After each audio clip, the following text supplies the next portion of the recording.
Muy buenas tardes a todas y a todos. Mi nombre es Ever Leal, coordinador de la sección Diálogos del Departamento de Formación Integral de la Universidad San Sebastián, Chile.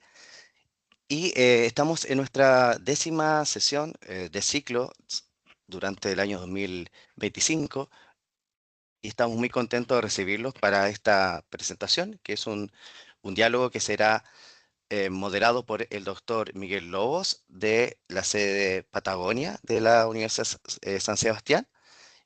Y este ciclo se llama Problemas del tiempo entre la filosofía y la física, en el que contaremos con la distinguida presencia del doctor Jorge Enrique Pulido y el doctor Claudio Borges.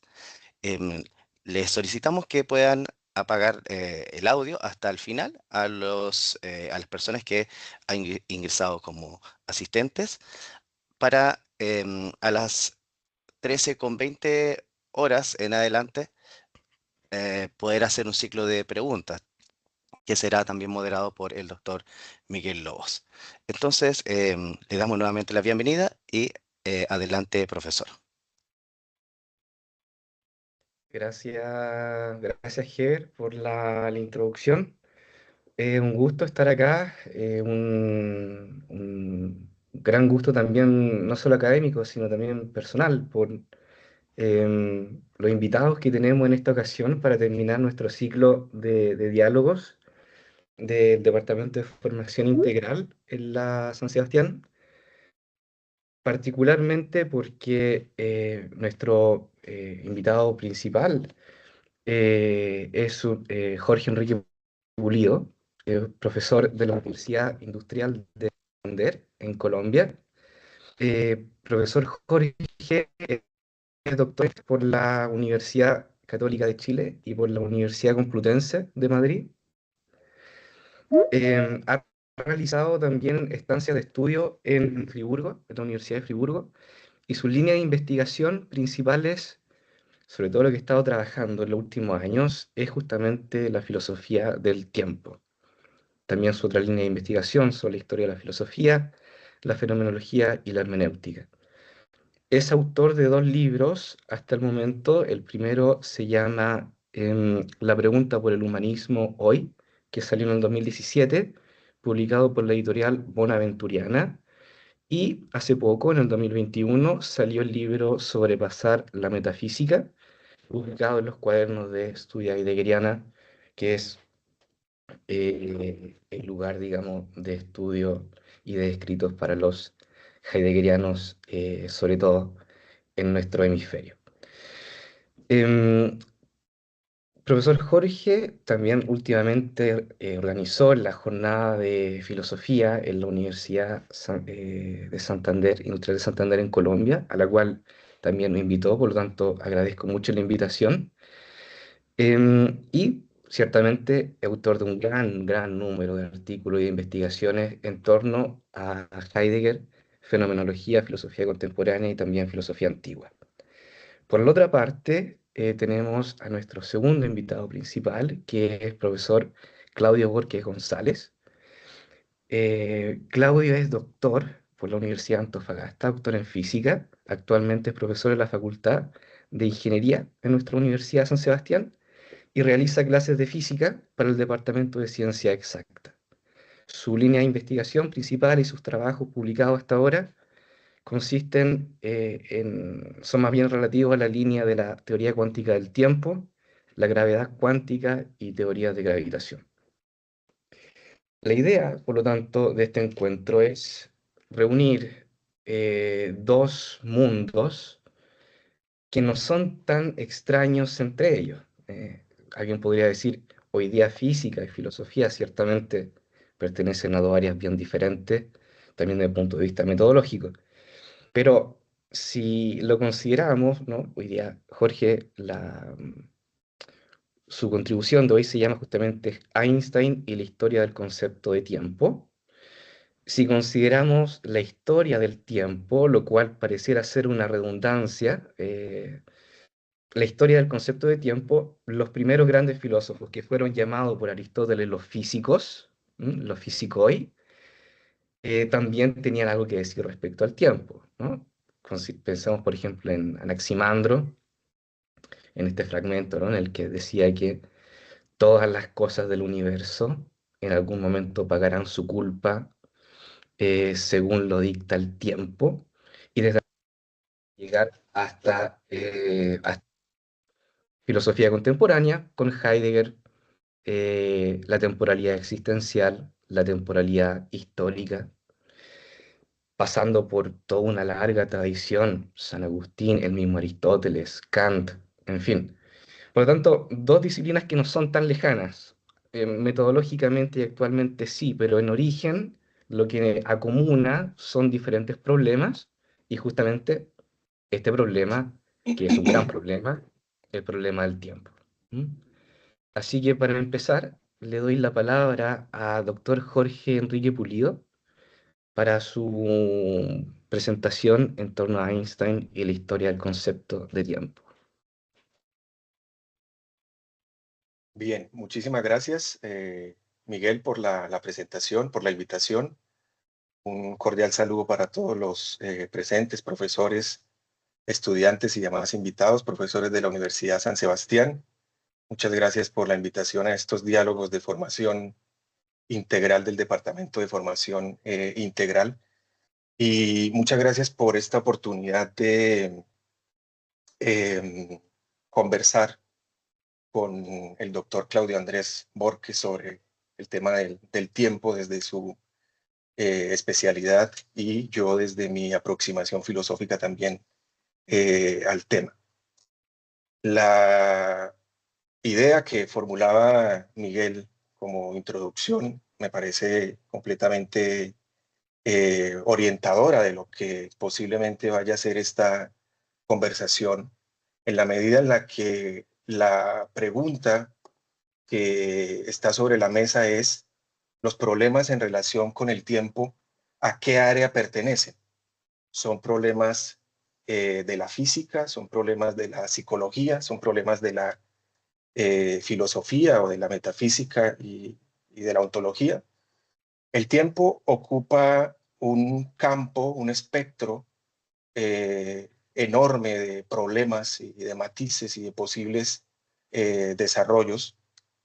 Yo he hecho una aproximación desde hace algunos años a lo que se podría denominar la filosofía del tiempo, y en esta ocasión quisiera eh, hacer girar mi intervención en torno a el concepto de tiempo en la relatividad de Einstein y su recepción filosófica o su discusión a partir de la filosofía, enfocándome fundamentalmente en tres puntos de esa discusión en relación con el concepto relativista de tiempo, que serán la relatividad de la simultaneidad, eh, la idea del campo gravitatorio y su carácter sustantivista o no, y la crítica al concepto de ahora por parte de Einstein.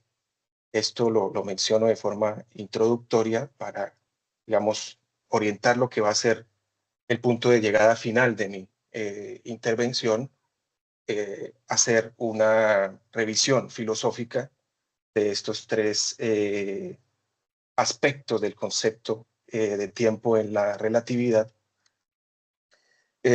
sin ahondar en muchos otros temas fundamentales dentro de esta teoría, sino haciendo una revisión filosófica en orden a tratar de comprender el problema del tiempo.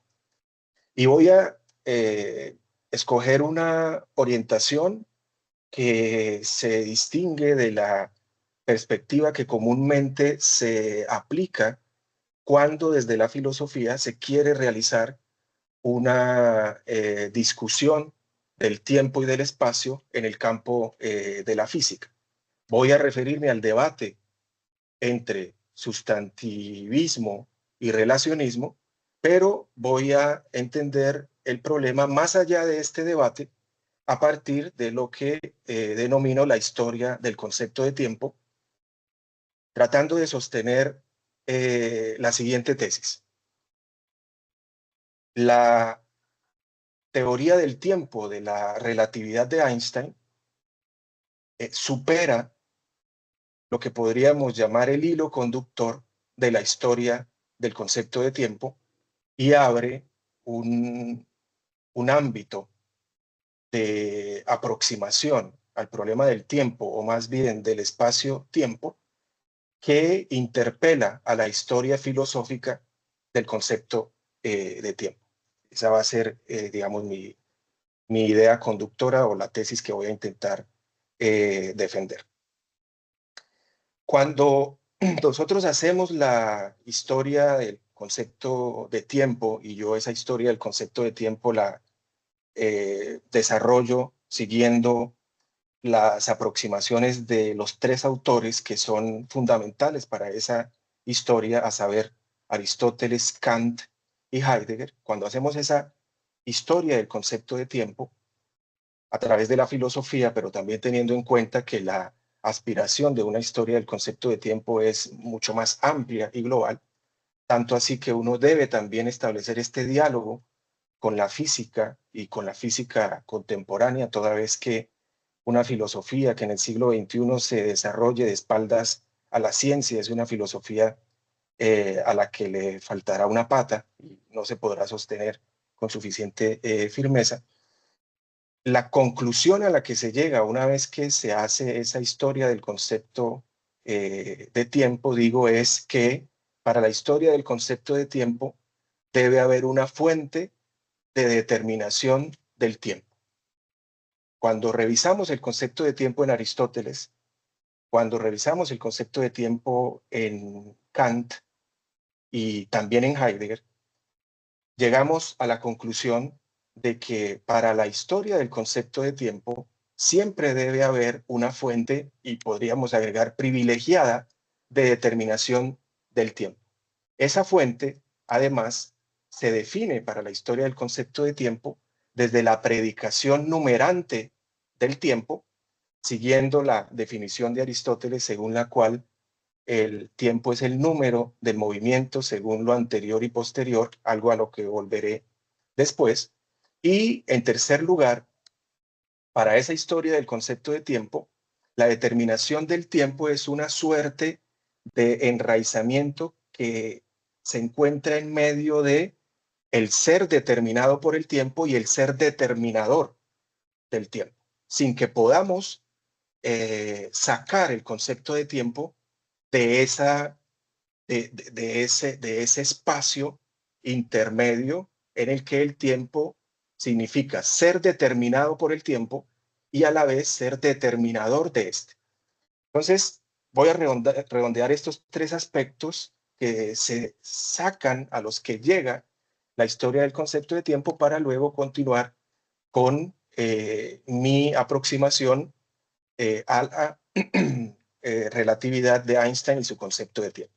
Entonces, les decía que a partir de esa historia del concepto de tiempo se concluye que primero debe haber una fuente de determinación del tiempo, y esa fuente es una fuente que tiene un carácter no dependiente de otros factores, sino que se va a llamar en algún momento una determinación absoluta del tiempo.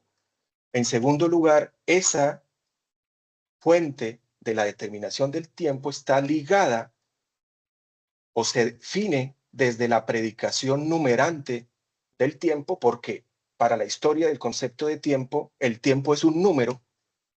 Y en tercer lugar, la determinación del tiempo va a caballo entre ser determinado por el tiempo y ser determinador del tiempo.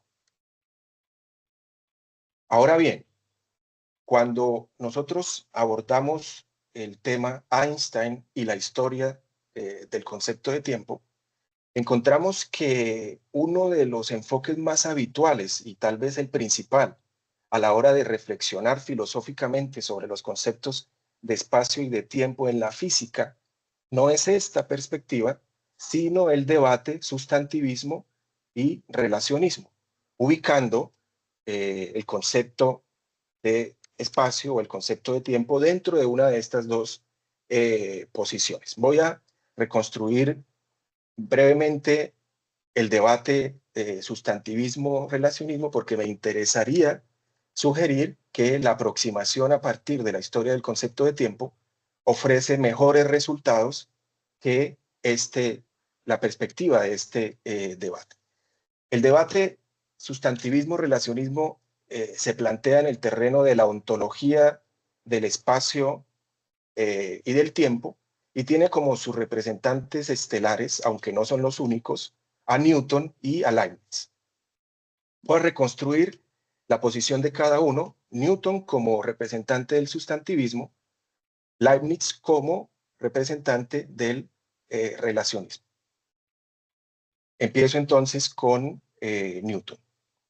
Basándose en el fenómeno fundamental de la inercia, los Philosophiae Naturalis Principia Mathematica, los principios naturales de filosofía natural de Newton, le asignan al espacio y al tiempo tres características. Primero, el espacio y el tiempo son entidades que poseen realidad geométrica y física en toda regla. Segundo, el espacio y el tiempo son entidades que tienen funciones inerciales. Y tercero, el espacio y el tiempo son entidades que actúan sobre las masas sin que nada actúe sobre el espacio y sobre el tiempo. Por lo tanto, el espacio y el tiempo son sustancias absolutas que ofician como telón de fondo sobre el que ocurren todos los fenómenos de la naturaleza.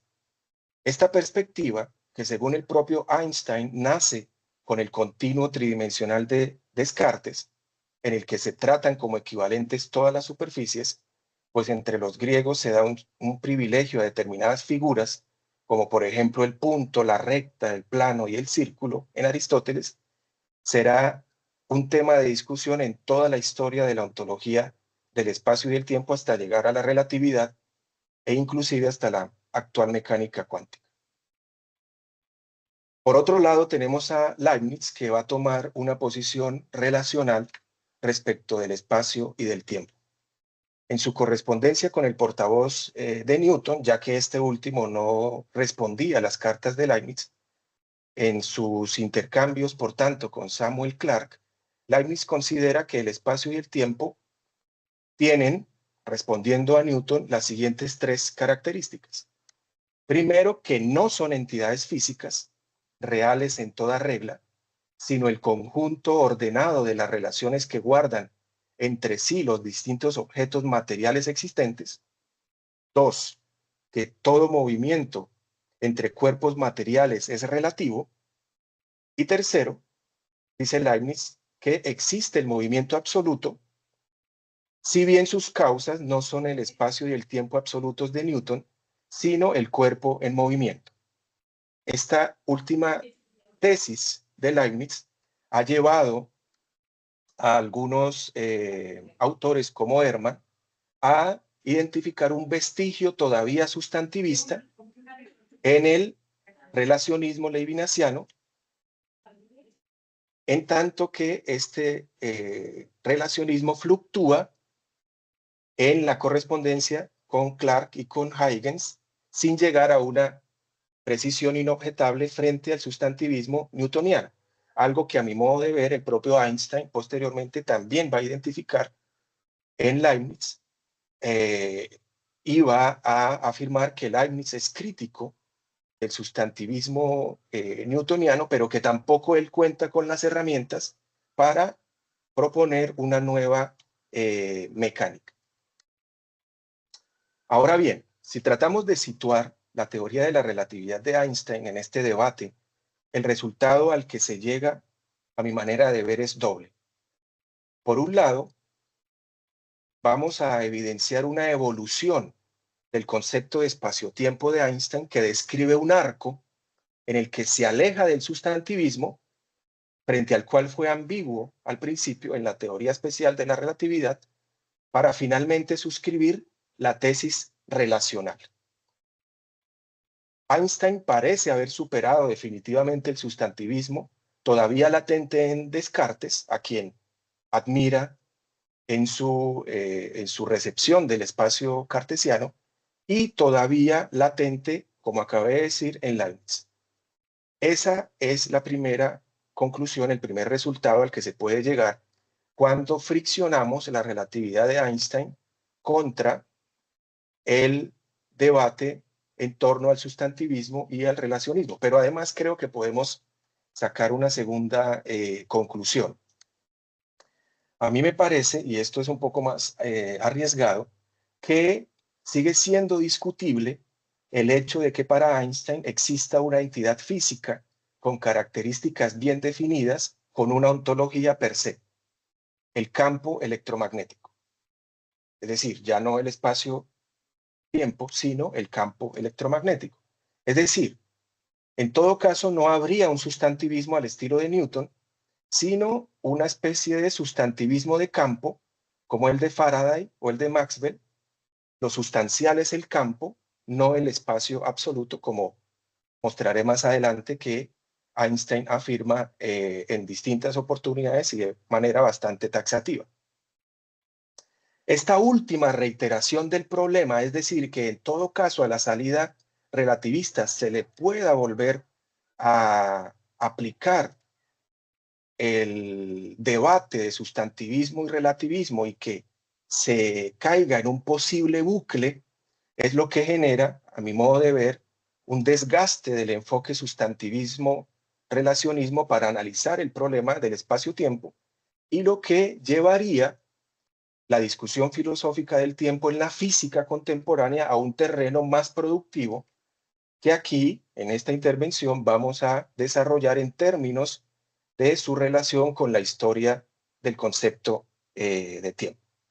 Para redondear esta idea, que se reitere el problema del sustantivismo posiblemente en relación con la salida que Einstein da al problema del sustantivismo en la tradición de la física anterior, a saber, el campo electromagnético, muestra un desgaste de este enfoque para poder hacer justicia a la novedad de la física de Einstein en relación con el espacio-tiempo. Mi tesis, como decía al principio, y ya habiendo mencionado en qué consiste el debate y cuáles son los resultados de la historia del concepto de tiempo, mi tesis es, digo, que Einstein supera ese aspecto común a la historia del concepto de tiempo en Aristóteles, en Kant y en Heidegger, que es la necesidad de que exista una fuente de determinación del tiempo, que esa fuente se define en la historia del concepto de tiempo desde la predicación numerante del tiempo, y también supera la idea de que la determinación del tiempo es un intermedio entre ser determinado por el tiempo y ser determinador del tiempo. Entonces voy a empezar a desarrollar el primer punto que mencioné, es decir, el arco que dibuja la exposición relativista del espacio-tiempo desde una posición que coquetea con el sustantivismo hasta un rechazo completo y una adopción del relacionismo. En relación con la ontología del espacio y del tiempo, en Einstein existen pocas referencias a los pensadores clave de la historia del concepto de tiempo. Sin embargo, todas ellas son muy valiosas. No existe ninguna referencia a Aristóteles, por ejemplo, pero Einstein sí se refiere de manera muy elogiosa a Descartes y de manera muy crítica a Kant y especialmente a Newton. Según se deja inferir de las palabras de Einstein, este considera a Kant y a Newton como dos extremos contrastantes frente al problema de la realidad del espacio-tiempo. La crítica de Kant a la realidad objetiva del espacio y del tiempo y su propuesta de concebir el espacio y el tiempo como formas de intuirnos a nosotros mismos y a nuestros estados internos es algo que a Einstein le parece, comillas, que apenas puede tomarse en serio. Entonces, la evaluación que hace Einstein de la filosofía de Kant o del intento de Kant de negar la realidad objetiva del espacio y del tiempo y de entender el espacio y el tiempo como estructuras, por así decirlo, de la subjetividad, le parecen a Einstein que no tienen ningún tipo de sentido. Por otra parte, el presupuesto newtoniano de un cuerpo de referencia absoluto va a ser puesto una y otra vez en cuestión por la relatividad. El primer argumento en contra contrasta el espacio-tiempo absolutamente en reposo de un posible sistema de coordenadas de Galileo con el movimiento de la Tierra. En caso de existir un cuerpo de referencia absoluto, dice Einstein, las leyes de la naturaleza deberían ajustarse en virtud de la rotación y la traslación de la Tierra. En última instancia, no podría haber ciencia física, sino un permanente ajuste y la adopción de hipótesis ad hoc, como en ciertos casos tuvo que hacer el propio Newton.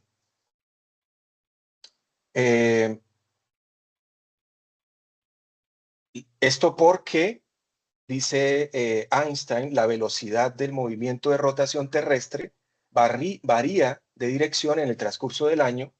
La Tierra no puede estar todo el año en reposo hipotético frente a un supuesto sistema K0, que sería el sistema de referencia absoluto. Entonces, este es el primer elemento de la crítica de Einstein. En la física de Aristóteles y en la física de Newton, se sobreentiende que el significado de los datos temporales es absoluto, o sea, que el cuerpo de referencia o es inmóvil o su movimiento inercial no influye en la medición del tiempo. El principio de la relatividad va a decir justo lo contrario. El cuerpo de referencia no es inmóvil y su movimiento influye en la medición del tiempo, o algo así que desarrollaré un poco más adelante. En segundo lugar, la relatividad comportará un abandono de la noción de cuerpo de referencia y su reemplazo por el sistema de coordenadas gaussianas. El espacio de Newton no se mueve, contrario a lo que sucede en la relatividad especial y sobre todo en la relatividad general, donde la Tierra se mueve y el espacio se curva por acción de la gravedad.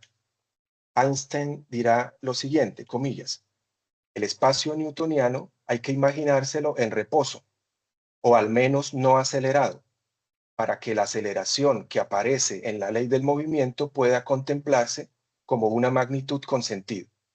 Y análogamente para el tiempo, que también entra en el concepto de aceleración. El propio Newton y aquellos de sus coetáneos que gozaban de más sentido crítico veían como algo perturbador el hecho de tener que adscribir realidad física al espacio mismo y a su estado de movimiento. Pero por aquel entonces no había otra salida si se quería atribuir a la mecánica un sentido claro. Fin de la cita. Con esto de que los coetáneos que gozaban de mayor sentido crítico mostraban recelo frente a la realidad física del espacio, muy seguramente Einstein se refiere a filósofos como Leibniz, que suscribieron desde muy temprano una crítica a Newton e intentaron proponer una tesis relacional frente al espacio y al tiempo. Con base en lo anterior, el método seguido por Einstein va a ser el de reducir al origen psicológico de la representación natural tanto el espacio como el tiempo, en el sentido de Newton, para poder dar cuenta de su carácter infundado. Pues ahí vamos a encontrar que Einstein hace un movimiento de carácter reductivo, si se puede llamar así, al tratar de llevar el problema a el campo de la psicología para mostrar que hay una representación natural del espacio y del tiempo, una representación natural que está ligada a la historia del concepto de tiempo, es decir, que está ligada a Aristóteles, que está ligada a Descartes, que está ligada sobre todo a Newton, que esa representación natural es la representación en la que se forma la gente y por supuesto el científico, el físico, y que en tanto no se neutralice ese origen psicológico de la representación natural, va a regresar una y otra vez porque Einstein tiene muy claro el origen precientífico de la ciencia.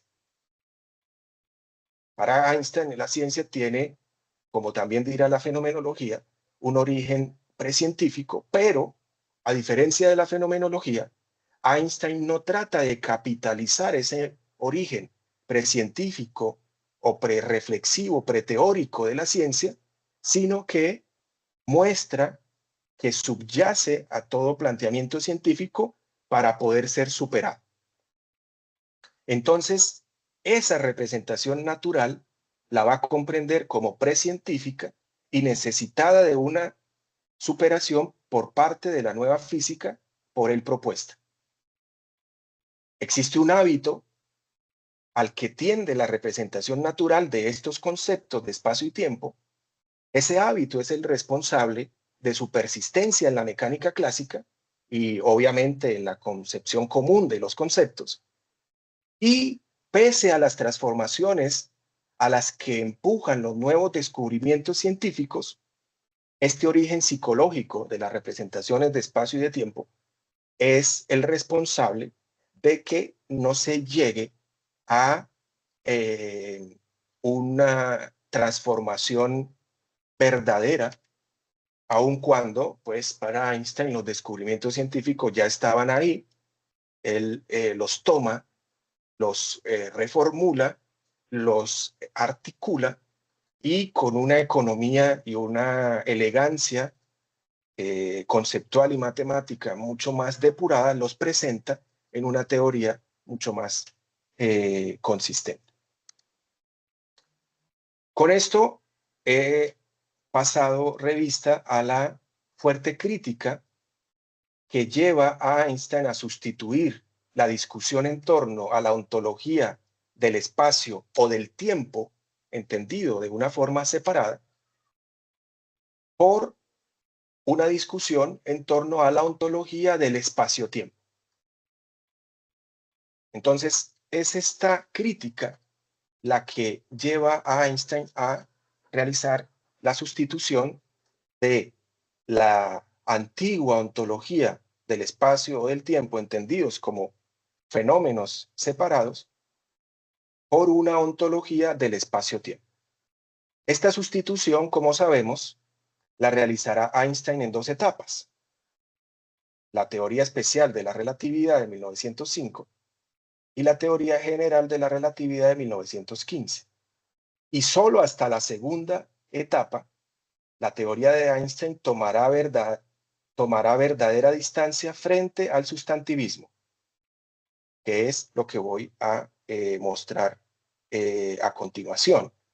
Porque pese a la novedad de la teoría especial de la relatividad, con su nuevo concepto de espacio-tiempo, puede decirse, sin embargo, que esta teoría no supera completamente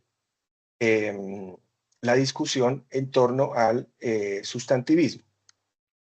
En lo que respecta a la discusión que yo he esbozado hasta aquí, es decir, la discusión sobre la existencia independiente del espacio-tiempo, su forma geométrica y la naturaleza de la gravedad, desde o en relación con las consecuencias que saca Newton de ese planteamiento, se puede afirmar que la teoría de Einstein prolonga, sin muchas modificaciones, la tradición newtoniana. Puede calcarse, sustituyendo el vocablo de espacio por el de espacio-tiempo, las respuestas que la física de Newton daría a el problema de la realidad o de la naturaleza del espacio y del tiempo. Entonces, ¿por qué? Primero, en la teoría especial de la relatividad, el espacio es concebido como el contenedor físico de todos los cuerpos materiales y como el soporte universal de todos los fenómenos. El espacio-tiempo de Minkowski es real y su existencia es independiente de la presencia de objetos materiales o de la ocurrencia de fenómenos materiales. Si elimináramos todos los cuerpos, si elimináramos la materia, el espacio-tiempo conservaría toda su riqueza estructural, seguiría subsistiendo.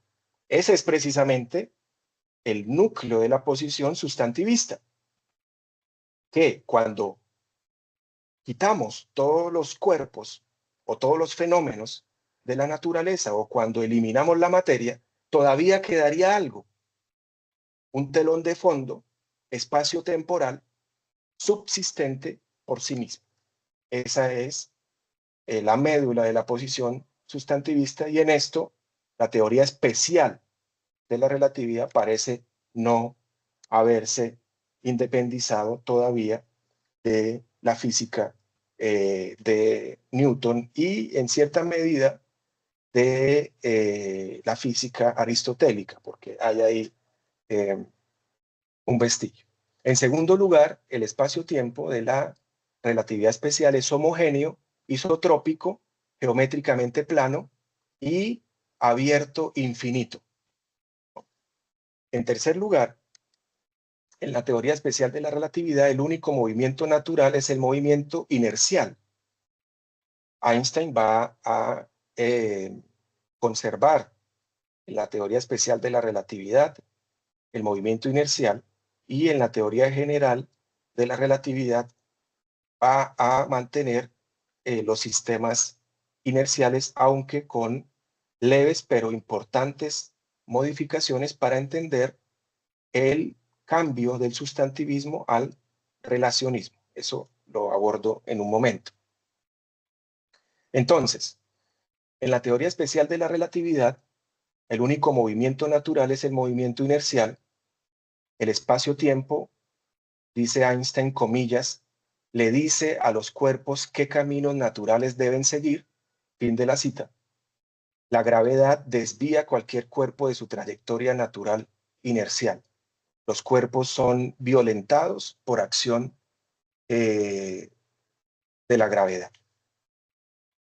Entonces, al igual que en la dinámica de Newton, el espacio-tiempo preexiste antes de escribir algún tipo de ecuaciones de campo para determinar las fuerzas que rigen la dinámica de los sistemas de partículas y de campos físicos. Entonces, estos tres elementos son los que permiten mostrar que, y subrayo esto en la teoría especial de la relatividad, Einstein todavía mantiene una visión muy próxima al sustantivismo que va a reemplazar posteriormente. Entonces voy a ir a ese último punto y podemos dar paso a algunas preguntas y luego complementaré alguna parte de lo que quería desarrollar.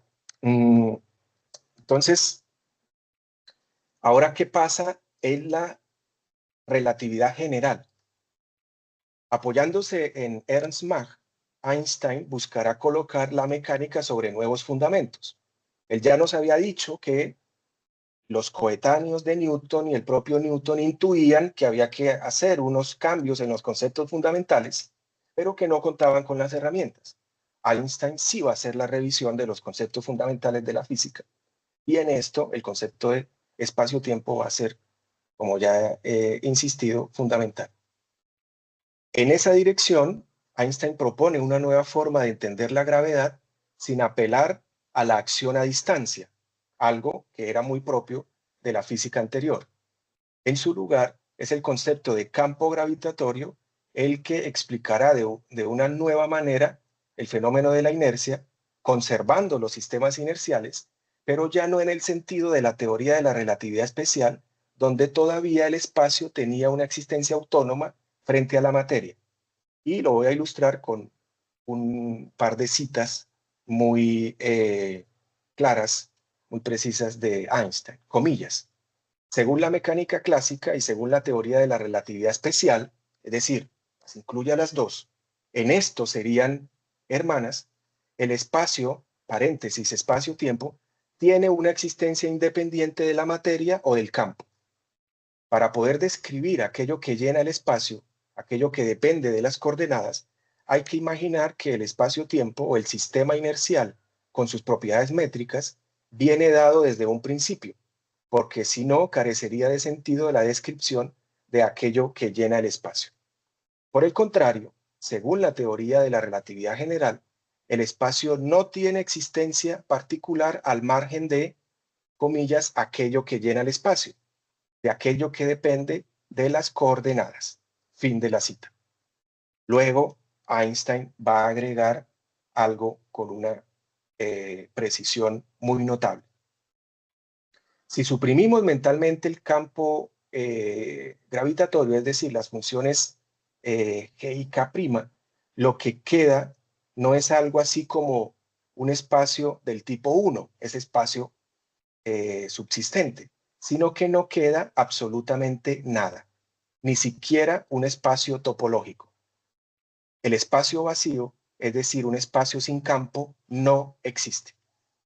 Pues con esto, ¿qué podemos concluir? Pues digamos que se desarrolla esa primera idea de que efectivamente hay un arco en el que la perspectiva de Newton va a hacer un periplo, va a escribir un periplo del sustantivismo al relacionismo, y creo yo que también cuando se tiene en cuenta lo que está detrás de estas ideas, que es ni más ni menos que pues el principio de la relatividad especial, la relatividad de la simultaneidad,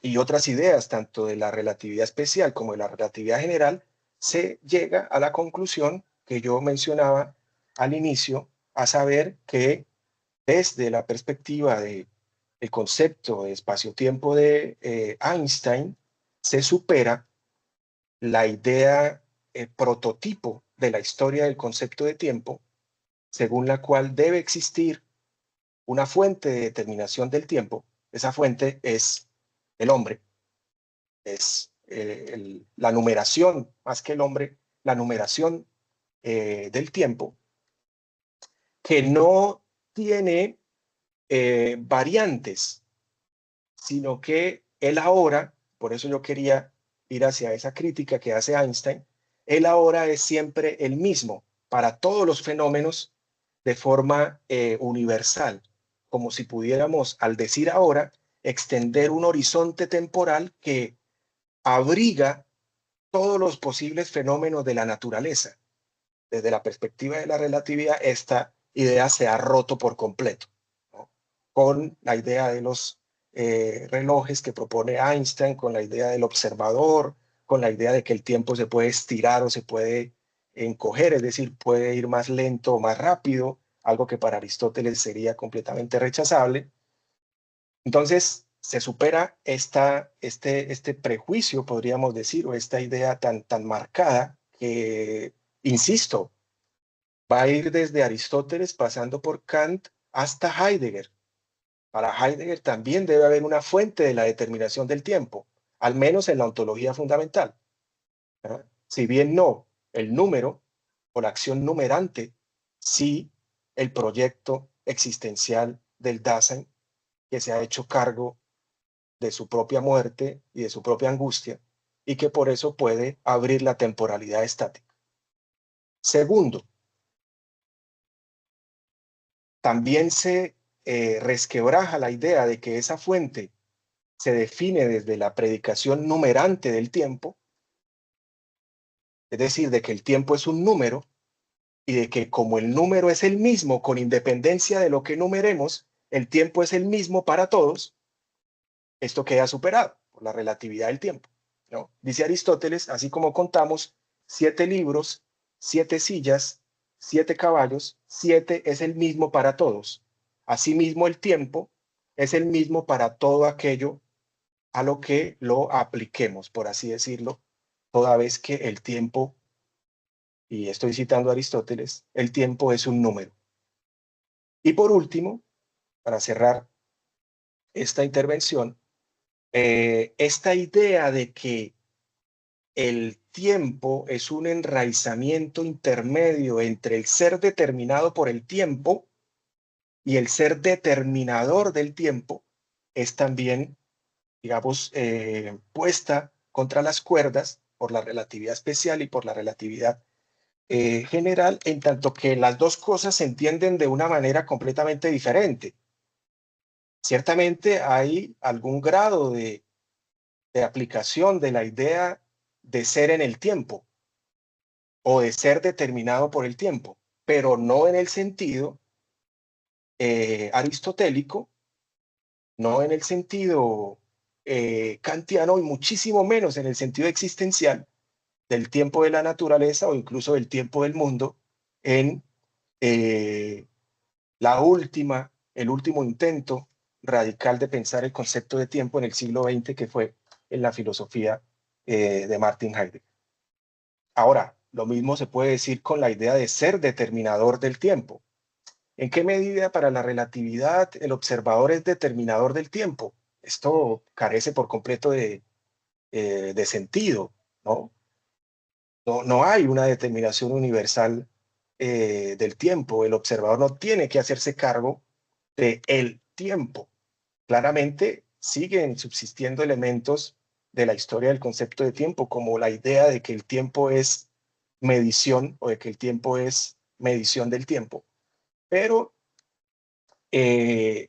ya no se necesita un observador que sea el que determina el tiempo, además en un sentido muy ambivalente, que puede tener elementos naturales o elementos físicos, puede hacer referencia, puede tener esas connotaciones, puede tener connotaciones psicológicas, metafísicas, puede tener connotaciones existenciales, como había dicho, sin que sepamos bien qué significa ser determinado por el tiempo y ser determinador del tiempo. Con esto termino. Muchas gracias por haberme escuchado y quedo pues muy atento a la discusión, a la conversación. También estoy muy intrigado por escuchar a Claudio Andrés y sus palabras sobre mi intervención. Muchísimas gracias. Gracias a ti, Jorge, por la presentación. Sin duda, varios elementos que quizás podríamos dejar acá a Claudio que se haga cargo de ellos, ¿no? Claudio, a ti la palabra. Ok, Miguel. Un gusto saludarte, Jorge. Muy interesante todo lo que mencionaste. De hecho, me impresionó la precisión científica de los comentarios, en verdad. Fueron muy exactas las cosas que dijiste, en verdad. Bueno, tenía pensado hablar un poquito sobre la historia de cómo el tiempo fue siendo definido, pero ya explicaste mucho, así que con respecto a la historia, así que pasaré un poquito más a lo contemporáneo. Quisiera empezar con lo siguiente.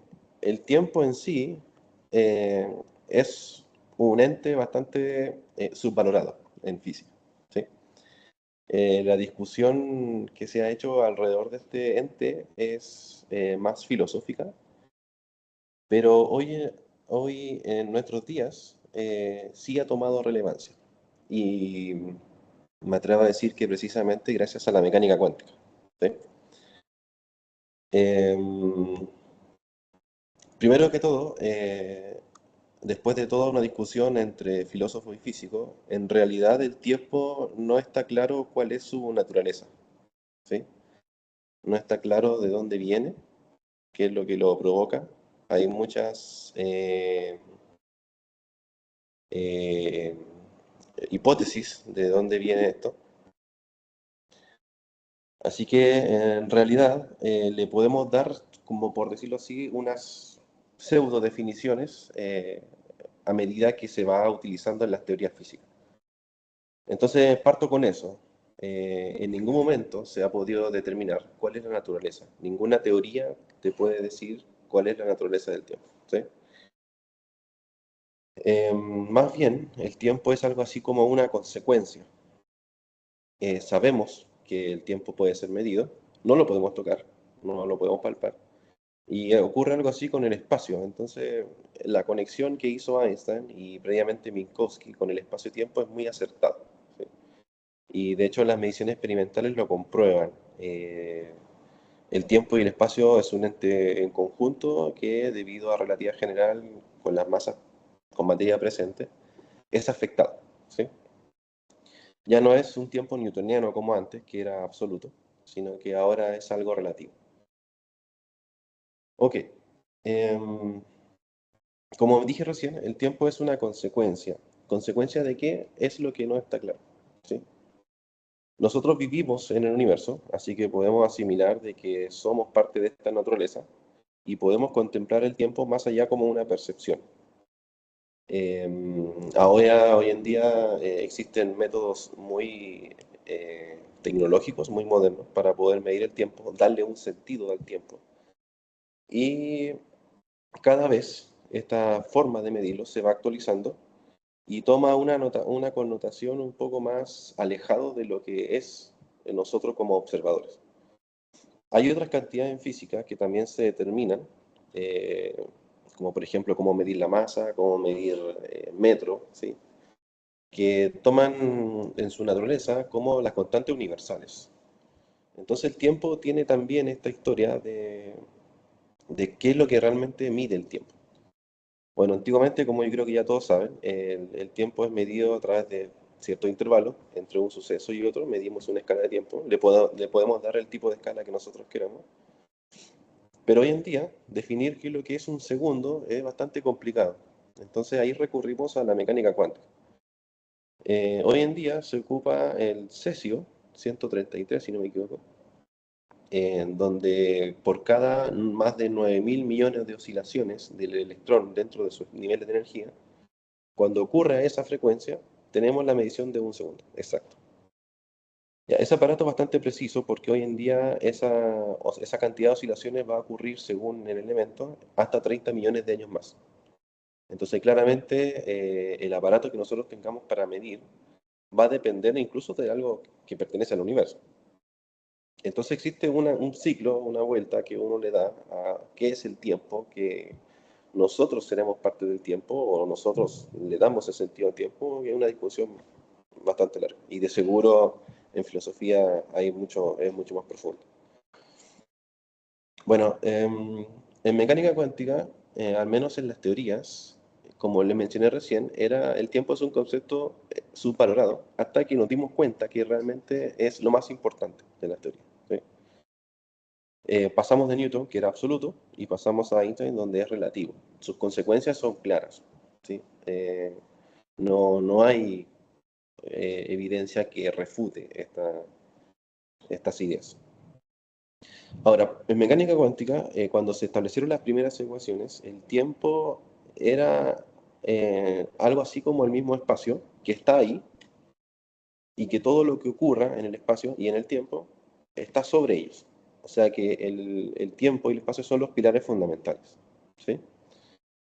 Mencionaste también sobre campos. Sí, exactamente, campos cuánticos también. El campo, para que exista, necesitamos el espacio y el tiempo, con esas palabras. Específicamente la ecuación de Schrödinger, muy famosa en verdad, así que ustedes pueden ver que el tiempo aparece ahí dentro de sus ecuaciones con unas distintas escalas con respecto al espacio.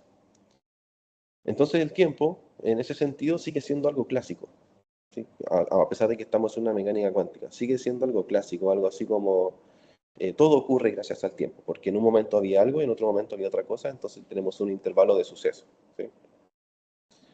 Existen otras redefiniciones en mecánica cuántica, como por ejemplo la ecuación de Dirac, donde en combinación de la mecánica cuántica con la relatividad especial, ahora sí podemos hablar de que entre el espacio y el tiempo escalan de la misma manera, pero sigue siendo lo mismo, ¿sí? Sigue siendo este background que está en el fondo, que solo define cómo ocurren las cosas.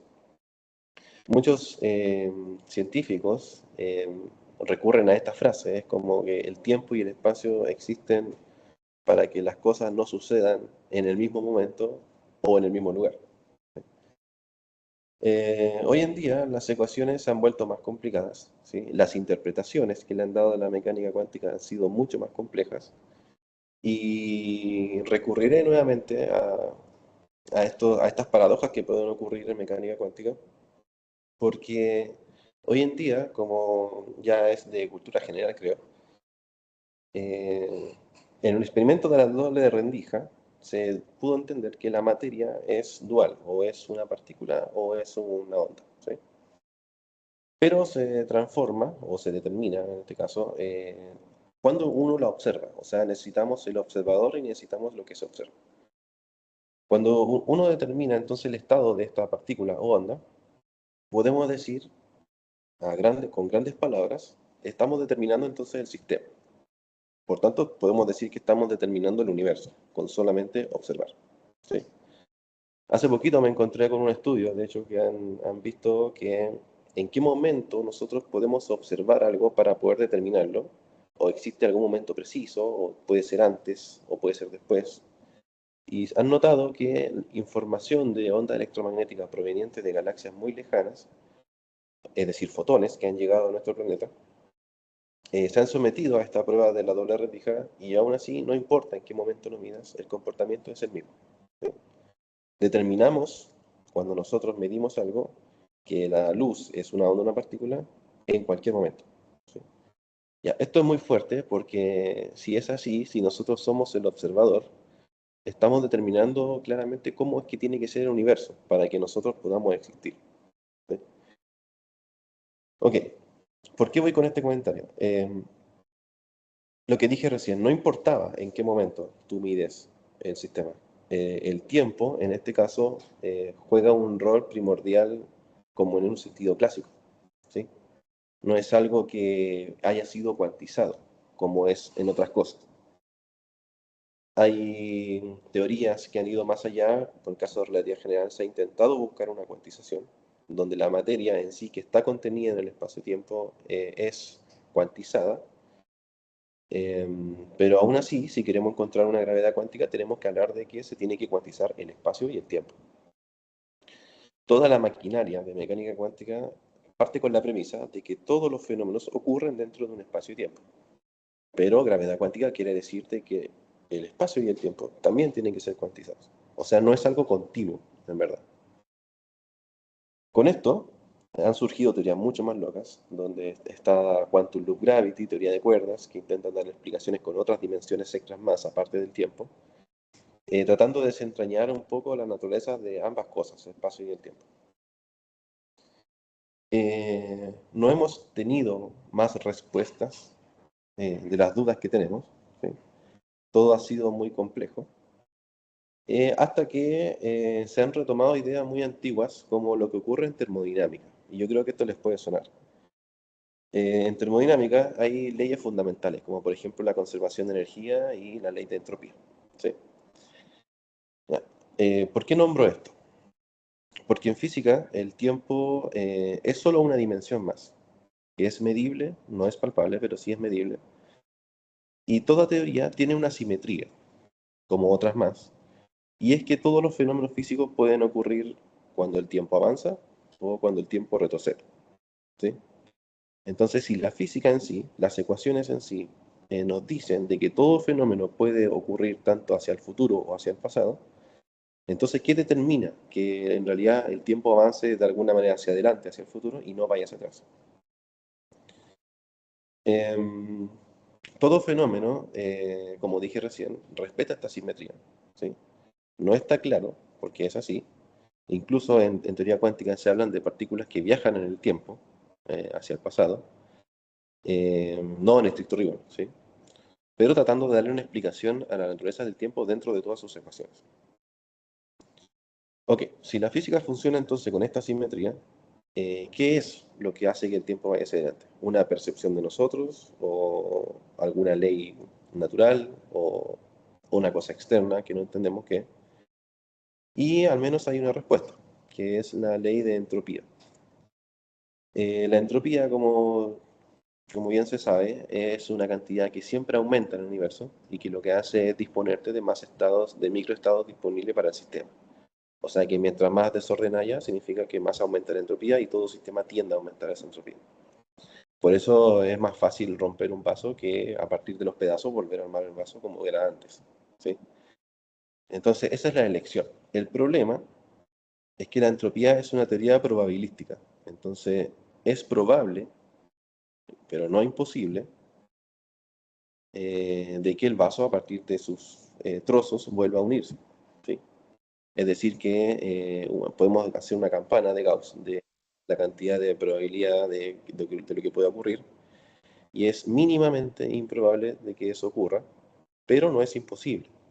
Entonces, ese mínimo espacio, al hecho de que el tiempo puede ir hacia atrás, es lo que desata la polémica dentro de todas las teorías, ¿sí? Como la entropía no es determinada por un campo de partículas, sino que es una ley que se entiende muy bien, todo sigue siendo muy ambiguo, ¿sí? Em, incluso ha sido tan ambiguo todo lo que se ha mencionado que cada teoría tiene su propia definición de tiempo. Tenemos que incluso pensar de que a medida que las teorías o la tecnología o la ciencia avanza con respecto al tiempo, no queda claro cuál definición de tiempo usar en cada teoría, ¿sí? Siempre nos adaptamos al sistema. Por ejemplo, cuando mencionamos relatividad especial, tenemos que hablar de sistemas relativistas. En el caso de la Tierra, por ejemplo, no es necesario ocupar las ecuaciones de relatividad, a pesar de que son más precisas, para poder entender los fenómenos. Es solamente útil, o sea, no solamente útil, sino que no es necesario ocupar las demás, sino que se puede ocupar simplemente las ecuaciones de Newton, donde el tiempo es absoluto, ¿sí? Bueno, cuando vamos a distancia más grande, ocupamos relatividad especial, entonces el tiempo ya no es absoluto y se transforma en tiempo relativo. Entonces, las teorías en sí, a pesar de que intentamos explicar lo mismo, siempre se descolocan tratando de explicar fenómenos distintos usando su propia definición de tiempo. En mecánica cuántica pasa lo mismo, ¿sí? En computación cuántica ocupamos la ecuación de Schrödinger y el tiempo sigue siendo como el clásico absoluto. Cuando hablamos de partículas que viajan por el espacio, entonces hablamos de la ecuación de Dirac con un tiempo relativista. Y así sucesivamente, ¿sí? A pesar de que, como mencioné al principio, el tiempo es algo subvalorado, sigue siendo fundamental, aún así. Y pueden ver en los científicos que a medida que los científicos tienen la experiencia suficiente, un trabajo totalmente hecho en sus vidas, se terminan dedicando a estos problemas fundamentales filosóficos que existen en ciencia. Hoy en día, los aparatos que se utilizan para medir el segundo o el tiempo, ahora tienen naturaleza cuántica, ¿sí? Cada vez se ocupan distintos elementos, incluso hoy existen los relojes atómicos, están los relojes atómicos ópticos también, que es la nueva modernización, y se espera que para el 2030 se actualice nuevamente qué es el segundo, ¿sí? Han sido tan precisos los relojes, ¿sí? Han sido tan precisos que han tenido que hacer correcciones a cada aparato. Lo que mencioné recién, por ejemplo, a escalas de la Tierra, donde vivimos, no es necesario ocupar las ecuaciones de Einstein, pero no significa que no se puedan ocupar, en verdad, ¿sí? Tú las puedes calcular la diferencia de tiempo de cada objeto, debido al fenómeno relativista, y como les mencionaba, los relojes son tan precisos ahora que van a tener que tener en cuenta el GPS, tienen en cuenta todas esas cosas satelitales, eh, ya los autos electrónicos, ¿sí? Los que funcionan con electricidad, todos los aparatos celulares ya empiezan a tener en cuenta los fenómenos relativistas que tienen en sí.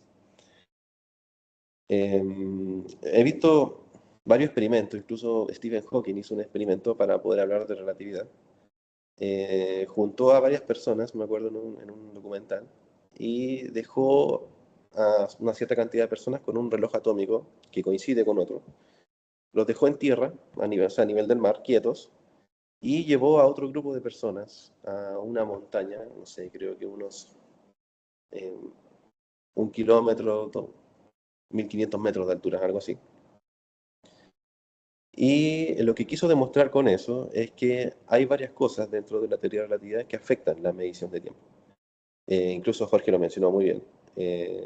Es la gravedad y también el movimiento que tienen los sistemas. ¿Qué significa el experimento que hizo Stephen Hawking? Que tuvo un sistema a la altura del mar y un sistema en altura. Como estás en altura, te alejas más de la Tierra en ese sentido, entonces la gravedad debería ser más débil.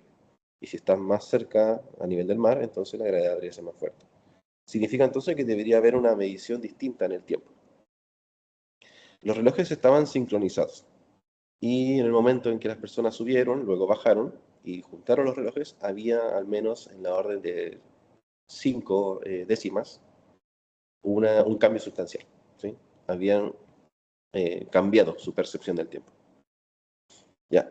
No significa de que si nosotros viajamos a altas velocidades o estamos cerca de un agujero negro, nosotros vamos a ver las cosas más lento o las cosas más rápido. Nuestra percepción del tiempo sigue siendo la misma. Todo fluye de forma normal. Pero como esto es relativo, todo esto es relativo, sí los observadores van a detectar distintas cosas. Hay una persona, un astronauta, en los años 80, si no me equivoco, 90, si no me equivoco, que estuvo tanto tiempo en órbita, alejado de la gravedad de la Tierra y además orbitando en constante movimiento, que cuando llegó a la Tierra de nuevo, llegó unos segundos más joven con respecto a los demás. ¿Sí? Su tiempo fluyó de otra manera. Pueden recordar también la película Interestelar. No sé si la han visto. También explica muy bien qué es lo que es la relatividad. Cómo un objeto, cuando cae sobre un objeto supermasivo, el tiempo se ralentiza para el observador que está afuera, ¿sí? Como lo observa, pero para la percepción personal de cada uno sigue siendo la misma. Bueno, todas estas características que le he mencionado, en realidad no explican nada de lo que es la naturaleza del tiempo. Ahora, si retrocedemos mucho más atrás, a épocas del Big Bang, todas las teorías se basan en ese inicio, todos los campos cuánticos parten de ahí, el espacio parte de ahí, y vamos a tener que asumir que el tiempo también. ¿Sí? Al principio se comentó que posiblemente, como dijo Einstein, tiene que haber quizá alguna intervención divina con respecto a cómo poder entender el tiempo, pero si nos basamos en lo que es medible, todo comienza en el Big Bang, ¿sí? Incluso el tiempo. Ya. Con esto, entonces, y volviendo a la entropía, el tiempo tendría que ir solo en un sentido, solamente hacia adelante. Existen teorías mucho más locas que mencionan, por respetar cierta simetría, de que existe un multiverso donde quizás la entropía es hacia el otro lado, ¿sí? Donde todo fluye al revés, y posiblemente no nos daríamos cuenta, ya que la física permite, como mencioné en principio, esta simetría temporal de ir hacia adelante, hacia atrás.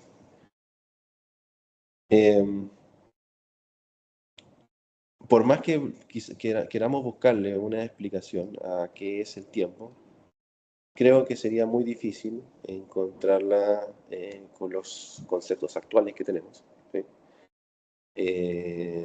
Se espera que con una teoría de gravedad cuántica, que todavía no se ha concretado, se pueda responder este problema del tiempo. ¿Sí?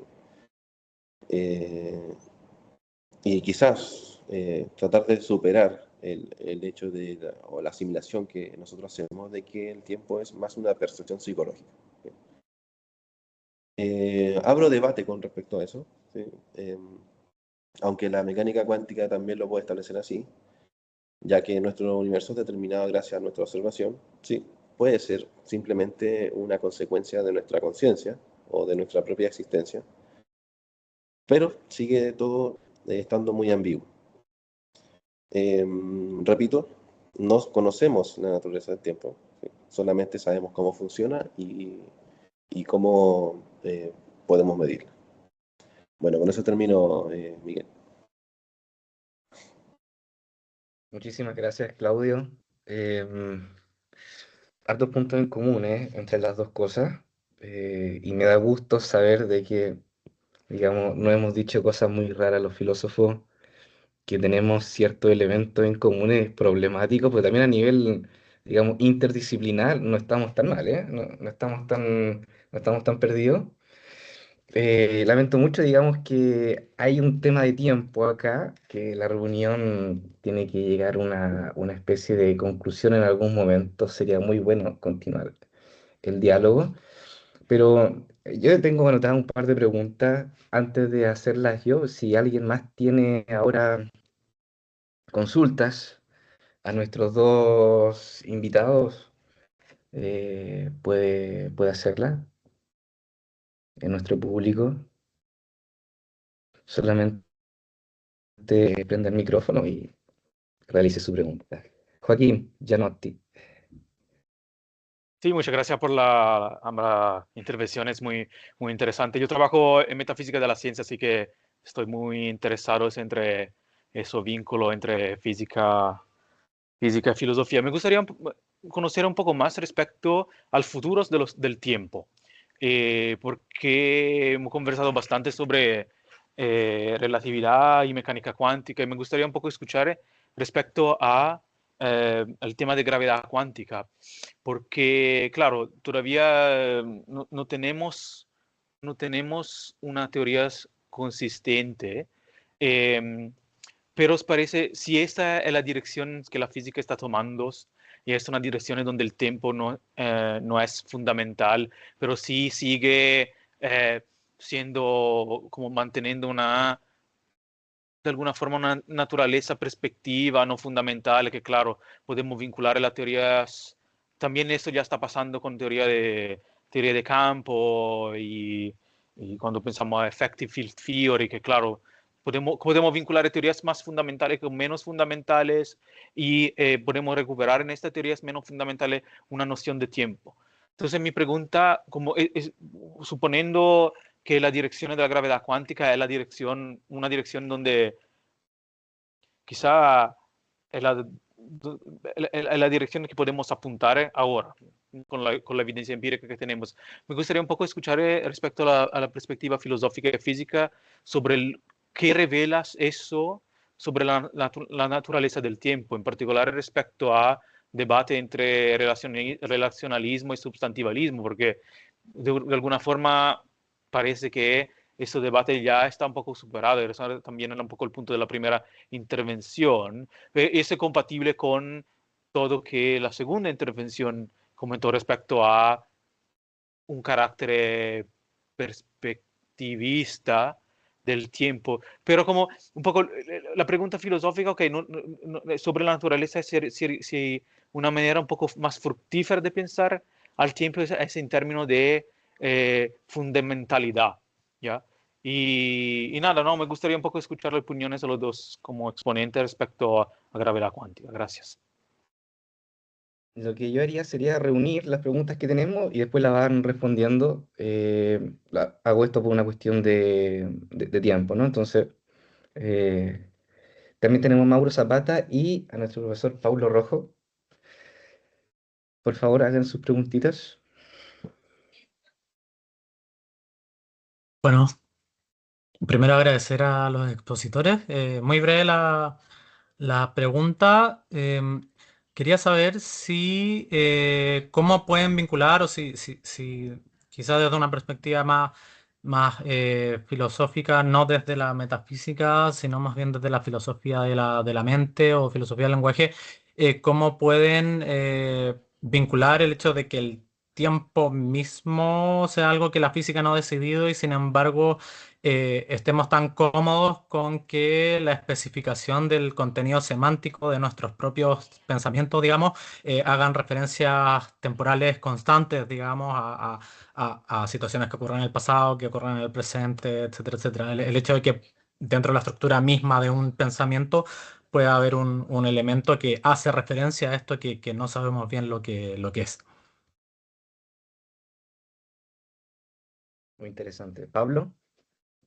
Eh, ¿Qué tal? ¿Cómo están todos? Aprovecho de saludar a Jorge Pulido, que fue compañero mío. Hola Pablo, ¿cómo estás? Bien, ¿y tú, amigo? Qué bueno escucharte. Igualmente. Tengo una pregunta parecida a la de Mauro, en la línea de Kant, ¿no? Porque Kant, de alguna manera, presenta sus objeciones a estas dos posiciones clásicas, ¿no? El sustantivismo y el relacionalismo. Y hasta donde lo recuerdo, como que el sentido profundo de la objeción kantiana es que, de alguna manera, la numeración como tal presupone el tiempo, ¿no? O sea, la consideración de la aplicación de la categoría de cantidad, ¿no? Presupone una comprensión a priorística de la sucesión o algo por el estilo, así como la geometría presupone la comprensión a priorística del espacio. Entonces, eh, ¿en qué sentido podríamos decir que esa intuición de Kant, ¿no? De la prioridad del tiempo respecto a la aritmética que usamos para medir el tiempo, ¿no? Podría haber sido en algún sentido superada, ¿no? Eso, en general. Gracias.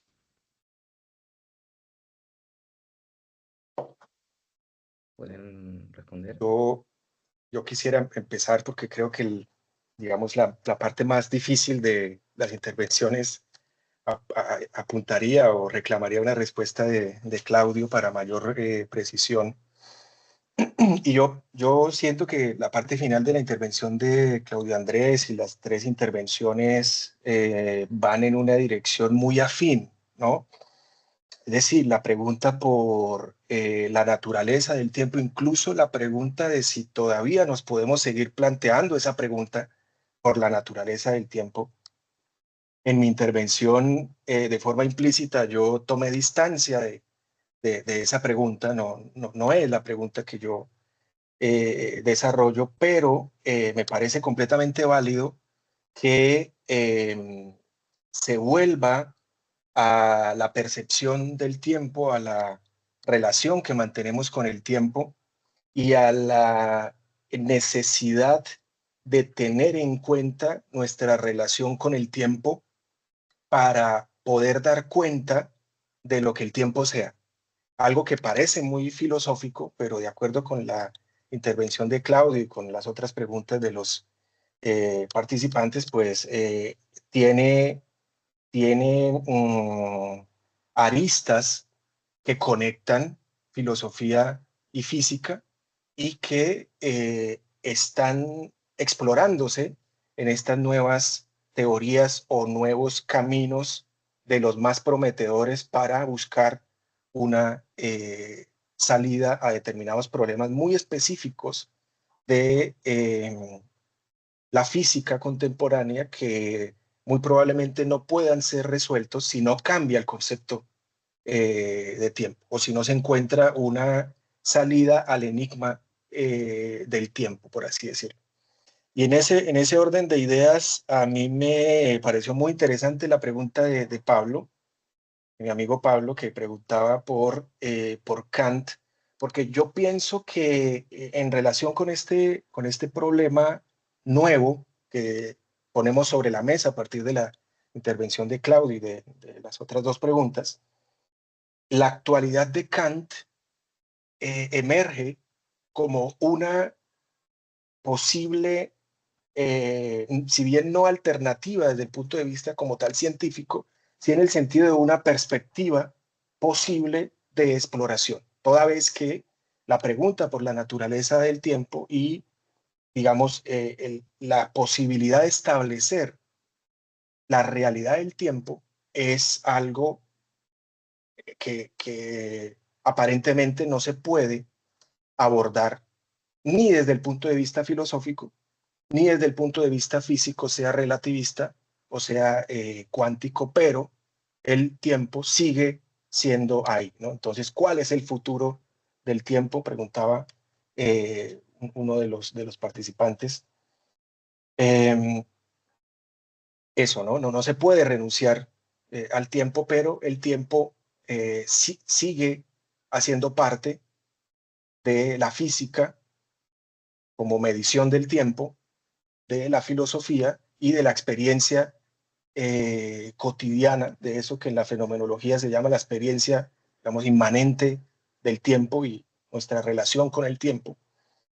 Y me parece que la idea de pensar el tiempo en términos kantianos puede llegar a ser muy interesante para abrir perspectivas en relación con la discusión de este escenario, con la discusión de fondo, porque la idea de Kant del horizonte trascendental, algo que podríamos denominar en el sentido de la filosofía del lenguaje como una especie de campo lógico o de campo analógico, puede ser una perspectiva interesante para situar el problema del tiempo. En otras palabras, no es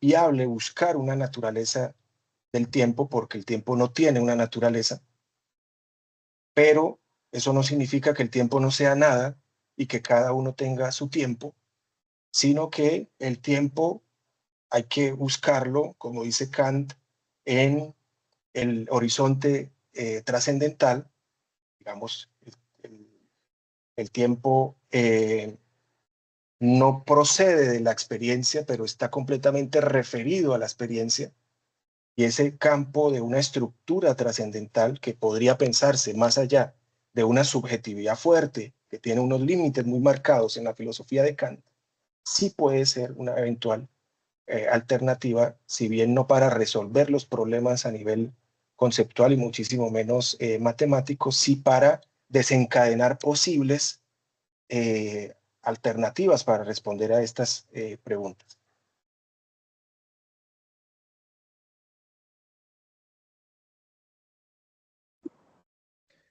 Claudio, ¿quisiera agregar algo Sí, a la respuesta, a las preguntas?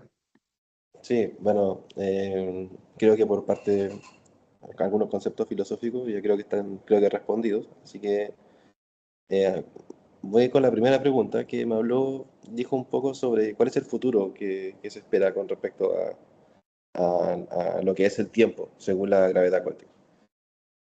Em, técnicamente y teóricamente, una teoría de gravedad cuántica podría resolver muchos problemas en la cual el tiempo esté involucrado, ¿sí?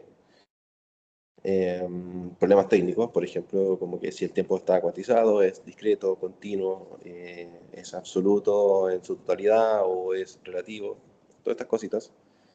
Pero uno de ellos es incluso, atención a esta frase, lo que queremos o lo que se quiere saber a través de la gravedad cuántica no es una respuesta final con respecto al tiempo, ¿sí?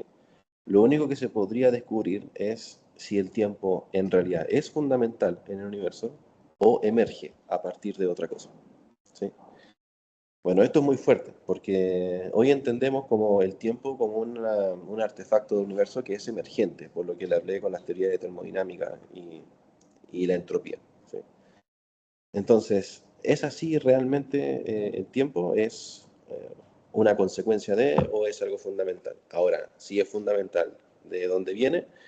No estoy seguro si el futuro sea eso, ¿sí? No estoy seguro si las teorías físicas nos permitan responder eso. Yo creo que la pregunta sobre la naturaleza del tiempo y todo lo que tenga que ver con el tiempo, dentro de lo que ha hablado Jorge también, posiblemente vamos a tener que recurrir a una de las respuestas más controversiales y sencillas. El inicio del universo, el universo es así y punto, ¿sí? Al menos por mi parte, en investigación, siempre nos enfrentamos con esto, ¿sí? Siempre el término de tiempo trae cosas complejas, ¿sí? Y en verdad, sí, se espera solucionar gran parte de los problemas.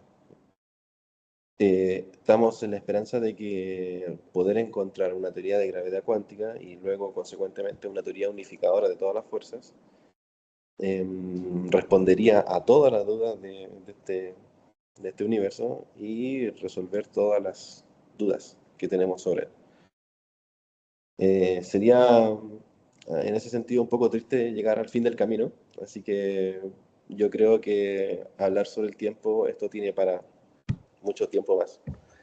Así que en ese aspecto, con respecto a la primera pregunta, ese es el futuro que se espera, ¿sí? No es claro, pero al menos sería un paso o un avance grande, ¿sí? Con respecto a la segunda, por lo que sí que entendí bien, estabas preguntando que cómo vincular el tiempo con nuestra percepción, si no me equivoco, no recuerdo quién Eso es la pregunta. Ya hay muchas interpretaciones, en verdad, ¿sí? A pesar de que en la filosofía dura me imagino que tiene que haber ya algo establecido, pero a medida que la ciencia avanza, estas percepciones también se van modificando, a pesar de que el tiempo en sí tiene sus propias definiciones. Imagínense, ¿sí? Cada vez que aparece una teoría nueva, algo tiene que reformularse, ¿sí? Algo tiene que modificarse, y el tiempo no va a estar exento de eso. Entonces, la percepción que nosotros tenemos de qué es el tiempo ya sube un peldaño más con respecto a nuestra conciencia. Y tal como lo dice en mecánica cuántica, la misma conciencia, que sería el objeto más complejo que existe en el universo, determinaría de forma consecuente entonces nuestro propio universo. Así que realmente la percepción en sí, como lo dije en un principio, juega el rol fundamental para poder entender qué es el universo y todo lo que hay en él, ¿sí?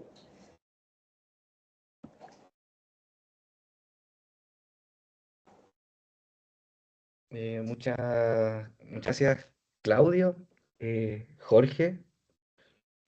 Fue estimulante para el pensamiento el encuentro. Me quedo, antes de dar la clausura a Heber, me quedo con la frase, que es en realidad una frase que repetimos, una expresión que repetimos no pocas veces en filosofía, cuando hablamos de problemas importantes, un fenómeno originario, como lo llamó Jorge en algún momento. Que se descubra en algún momento la naturaleza del tiempo físicamente no va a eliminar para nada, como también lo ponía Jorge, ¿no? Lo que explica, ¿no? Lo explicado de aquella cosa que es el fundamento de esa explicación. Que se soluciona el problema no elimina para nada el problema. Y los problemas originarios en filosofía son estos, ¿no? Problemas que llaman a intentar develar la verdad, pero ahí está el juego, ¿no? Y ahí está la investigación también, ¿eh? El acercarnos a. Aunque la solución sabemos perfectamente que no elimina el fenómeno que se quiere explicar. Y el tiempo pareciera ser una de estas cosas raras que es un problema interesante e importante justamente porque tiene esta naturaleza extraña. ¿M? Doy la palabra a Heber. Muchas gracias a nuestros dos invitados, a todos los participantes de diferentes países, diferentes universidades también, estudiantes, todos. Heber. Bueno, me uno a la gratitud que está desarrollando Miguel. Gracias, Miguel, por haber organizado esta actividad, por la convocatoria. A los expositores, por su claridad desde sus disciplinas, ¿verdad? Al doctor Jorge Pulido, al doctor Claudio Borges, por su gentileza el día de hoy, y también a todos los asistentes, gente conocida, académicos de distintas universidades, de grupos de estudios, como está por ahí el grupo de estudios de Metafísica Analítica, algunos integrantes, profesores del Departamento de Formación Integral, estudiantes, y esperamos próximamente contar con ustedes como expositores o también como asistentes en nuestras próximas jornadas y sesiones del año 2026, si es que todo va bien respecto del futuro. Entonces, les agradezco nuevamente haberse conectado por su gentileza. Gracias, Miguel, nuevamente, y hasta pronto. Que les vaya muy bien. Muchísimas gracias. Hasta luego. Gracias a todos.